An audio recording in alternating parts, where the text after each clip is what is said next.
हरिओम. लाओत्सेचा ताओबोध. योगदास श्री जयगणेश जोशी यांचे प्रवचन. आधी केले मग बिघडविले. लाओत्से पुढे सांगतो की जो तसे करील तो ती बिघडवील. जो ती पकडायला जाईल ती त्याच्या हातून निसटेल. कारण काही गोष्टी पुढे जातात आणि काही गोष्टी त्याच्या मागाहून येतात. लाओत्से महाद्रष्टा होता.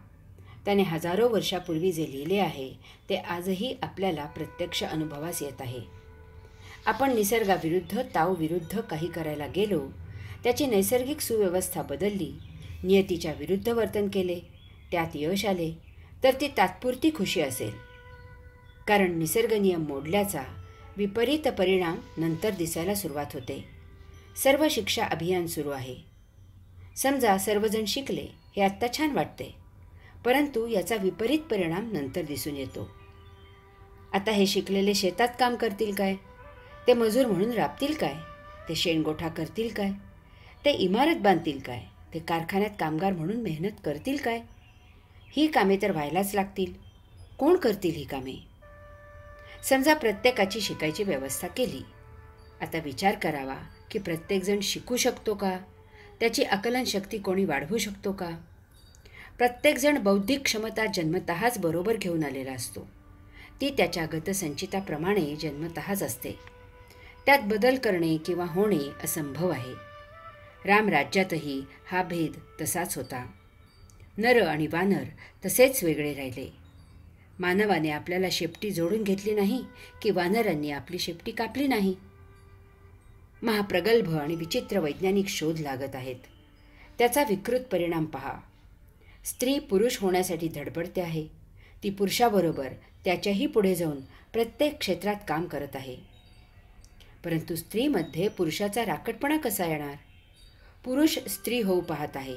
तो गर्भार राहू इच्छित आहे, बाळंत होऊ इच्छित आहे.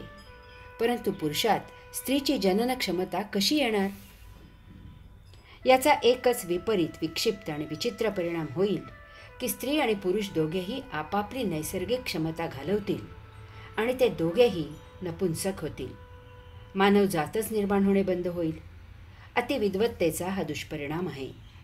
त्यापेक्षा अडाणी न शिकलेला मानव आणि मानवेतर प्राणी परवडले. मानवाची म्हणून खास विकृती पहा. त्याने क्षणार्धात अतिजलद विध्वंस करणारी, एका क्षणात लाखो माणसे मारणारी महाभयावह अशी शस्त्रे अस्त्रे शोधली आहेत. या जगतात कोणताही प्राणी स्वजातीला मारत नाही. वाघ कधीही वाघाला मारत नाही. परंतु मानव हाच एकमेव महाविकृत आहे. तो स्वजातीचा संहार करतो. काही मानव तर नरमांस भक्षक आहेत. स्वजातीला ठार मारणारा आणि स्वजातीला खाणारा मानव हा जगातील सर्वात बुद्धिमान प्राणी म्हणून ओळखला जातो. भगवंत श्रींनी अवतार आवरायच्या आधी अशी भयावह शस्त्रे अस्त्रे माहीत असलेले योद्धे का नष्ट केले, याचा अभ्यास करावा. ताओ राज्य. लाओत्से पुढे सांगतो की जो तसे करील तो ती बिघडवील. जो ती पकडायला जाईल ती त्याच्या हातून निसटेल. कारण काही गोष्टी पुढे जातात आणि काही गोष्टी त्याच्या मागाहून येतात. काही फुंकर घालून गरम होतात तर काही फुंकर घालून थंड होतात. काही सशक्त आहेत तर काही अशक्त आहेत. काही तुटतात तर काही खाली पडतात. मानव ताओ नियम बदलू शकत नाही. काही फुंकर घालून गरम होतात तर काही फुंकर घालून थंड होतात. या वैज्ञानिक युगात एकच एक गोष्ट स्वतःच्याच विपरीत, परस्पर विरुद्ध गोष्ट घडवून आणते. आपण चहा थंड करण्यासाठी त्यात फुंकर घालतो, तसेच निखारे फुलण्यासाठीही फुंकरच घालतो.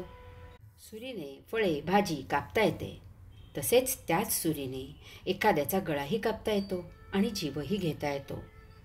अणूने वीज निर्मिती करता येते आणि अणुयुद्ध करून लाखो लोकही क्षणार्धात मारता येतात. अडाणी माणसापेक्षा सुशिक्षित माणसाला काम समजावून सांगणे सोपे असते.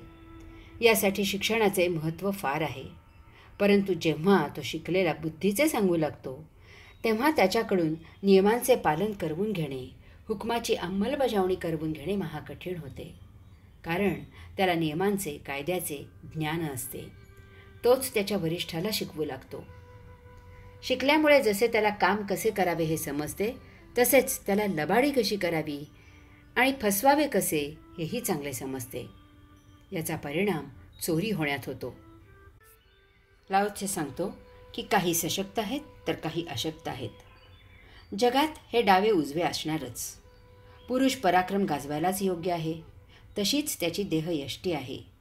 स्त्रिया नाजूक आहेत. सौंदर्य त्यांनीच मिरवावे. पुरुषांनी सौंदर्य मिरवल्यास ते हिजड्यासारखे होईल. स्त्रियांनी पौरुषत्व दाखवल्यास ते त्याचे विडंबन होईल. पूर आला की ताठ असलेले वृक्ष उन्मळून कोसळतात, परंतु पूर आला की लभाळी खाली वागतात आणि पूर ओसरला की पूर्ववत पुन्हा उभी राहतात. सर्व समानता अशक्य आहे असे झाले तर जगाचे व्यवहार ठप्प होतील. समाजवाद, साम्यवाद हे तत्त्व ऐकायला फार छान आहे. जगाच्या व्यवहाराच्या दृष्टीने ते अशक्य आहे. ते जगताचे व्यवहार बंद पाडणारे आहे. तुरुंगात शिकलेल्या कैद्याकडून जमा खर्च आणि न शिकलेल्या कैद्याकडून इतर कामे करवून घेण्यातच शहाणपण असते. लाओत्से सांगतो, काही तुटतात तर काही खाली पडतात. आपल्याला असे वाटते की जर वस्तू जास्त वापरली नाही तर ती जास्त टिकली पाहिजे, परंतु वस्तूचे आयुष्य फक्त तिच्या वापरावरच अवलंबून नाही. न वापरता वस्तू तशीच ठेवली तरीही जागच्या जागी ती तुटून जीर्ण शीर्ण होऊन जाईल, गंजून जाईल. तसेच नवी कोरी करकरीत वस्तू आपण वापरत असताना एखाद वेळी खाली पडून तुटून फुटून जाते आणि निरुपयोगी होते. या विश्वात फक्त ताओ नियमच चालतात.